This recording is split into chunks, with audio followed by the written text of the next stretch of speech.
सबैजनालाई नमस्ते।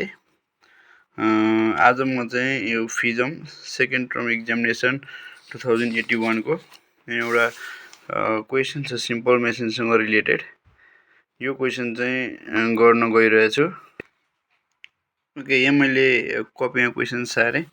हामीले निकाल्नु पर्ने चाहिँ मेकानिकल एडभान्टेज हैन, अनि अर्को भेलोसिटी रेसियो यसको, अनि अर्को छ यसको प्रिन्सिपल अफ लिभर के हो, अनि अर्को हामीले आउटपुट वर्क यो निकाल्नु पर्ने छ हामीले है। अन्त क्वेसनमा देख्न सकिन्छ। यसको लागि फर्स्टमा गिभन सोलुसन प्रपरली गर्नुपर्छ है। जस्तै गिभन थिङ्स लेखो के दिएको छ, जस्तै लोड र इफोर्ट कसरी थाहा पाउने भन्दाखेरि यो ग्रेटर वान है, जहाँ एरो दिएको छ, एरो दिएको भनेको एफोर्ट दिएको हो, यो बिचको यो ट्रायंगल छ साइन फलक्रम हो, र यो एफोर्ट र लोड फलक्रमको बिचको डिस्टेन्स एफोर्ट डिस्टेन्स भएको यहाँ लोड छ है। अनि अझै दुईटामा ग्रेटर कुन छ त्यसलाई नै हामीले लोड मान्नुपर्छ, र दुईटाको बिचको डिस्टेन्सलाई यसलाई लोड डिस्टेन्स अथवा लोड आर्म पनि भन्न मिल्छ। अब लेखौँ, जस्तै एफोर्ट 700 न्युटन दिएको छ, लोड 1200 न्युटन दिएको छ। अर्को छ एफोर्ट आर्म अथवा एफोर्ट डिस्टेन्स 30 सेन्टिमिटर दिएको छ।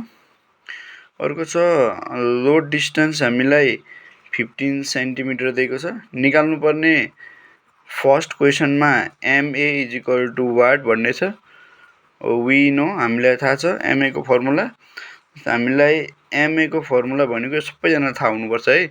लोड बाई एफोर्ट को फर्मुला, लोड 1200 दिएको छ र एफोर्ट भनेको 700 दिएको छ। अब यसलाई क्याल्कुलेट गर्ने, क्याल्कुलेट गर्दाखेरि यसको हाम्रो MA कति आयो, 1.71 आयो है। MA को केही पनि युनिट हुँदैन यसको। अब यहाँ न्युटन, माथि पनि न्युटन, लोडको युनिट यहाँ पनि न्युटन, दुईटै क्यान्सल आउट हुन्छ। अब सेकेन्ड क्वेसनमा हामीले VR निकाल भनेको छ है, सेकेन्डमा भेलोसिटी रेसियो निकाल भनेको छ। अब हामीलाई पनि फर्मुला थाहा नै हुनुपर्छ। जस्तै भेलोसिटी रेसियो भनेको effort distance by load distance, अथवा हामीले effort arm by load arm पनि लेख्न मिल्छ है। अब एफोर्ट डिस्टेन्स भनेको माथि दिएको छ यहाँनिर है, 30 सेन्टिमिटर दिएको छ, र लोड डिस्टेन्स भनेको 15 सेन्टिमिटर दिएको छ। दुईटै क्यान्सल आउट हुन्छ, यहाँ पनि सेन्टिमिटर क्यान्सल आउट हुन्छ भनेपछि हाम्रो VR भनेको 2 आयो। VR को पनि SI युनिट हुँदैन, किनकि यो पनि डिस्टेन्स मिटर अथवा सेन्टिमिटरमा हुन्छ, यो पनि लेन्थै हो, दुईटा लेन्थ क्यान्सल आउट हुन्छ र VR को पनि युनिट हुँदैन। अब अर्को थर्डमा हामीलाई के सोधेको छ भन्दाखेरि वर्किङ प्रिन्सिपल अफ लिभर भनेको छ। वर्किङ प्रिन्सिपल अफ लिभर भनेको म यहाँ सर्ट फर्ममा लेख्छु, हजुरहरूले मजाले गर्नु होला। इनपुट वर्क = आउटपुट वर्क, अथवा effort into effort distance = load into load distance. हजुरहरूले के लेख्नु पर्यो, इन ब्यालेन्स कन्डिसन लेख्नुपर्छ है। In balance condition input work = output work, that is effort into effort distance, और एफोर्ट आर्म पनि लेख्न मिलो, इन्टु लोड आर्म लेख्न मिलो। अर्को लास्टमा हामीलाई के निकाल्नु छ, आउटपुट वर्क कति हो भनेर सोधेको छ। यसको आउटपुट वर्क हामीलाई आउटपुट वर्कको फर्मुला थाहा छ, यहाँ माथि पनि ल्याएछ है। आउटपुट वर्क भनेको लोड इन्टु लोड डिस्टेन्स। अब प्रब्लम कहाँ हुन्छ, धेरैजनाले आउटपुट दिएकै छ, लोड दिएकै छ 1200 र लोड डिस्टेन्स 15 दिएकै छ, 100 × 2 मल्टिप्लाई गरिदिनुहुन्छ।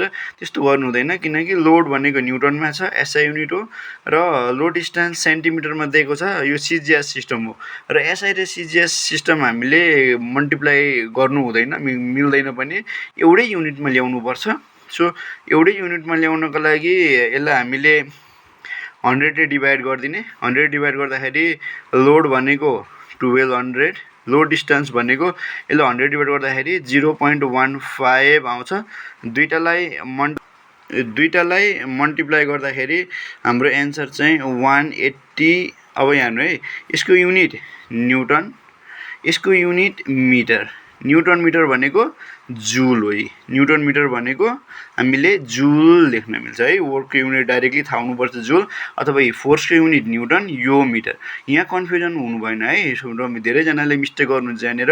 यसलाई जहिले पनि इनपुट वर्क आउटपुट वर्क निकाल्नलाई यो सेन्टिमिटरमा छ भने जहिले पनि मिटरमा कन्भर्ट गर्नै पर्छ, नत्र रङ हुन्छ। ल आजको लागि यति नै।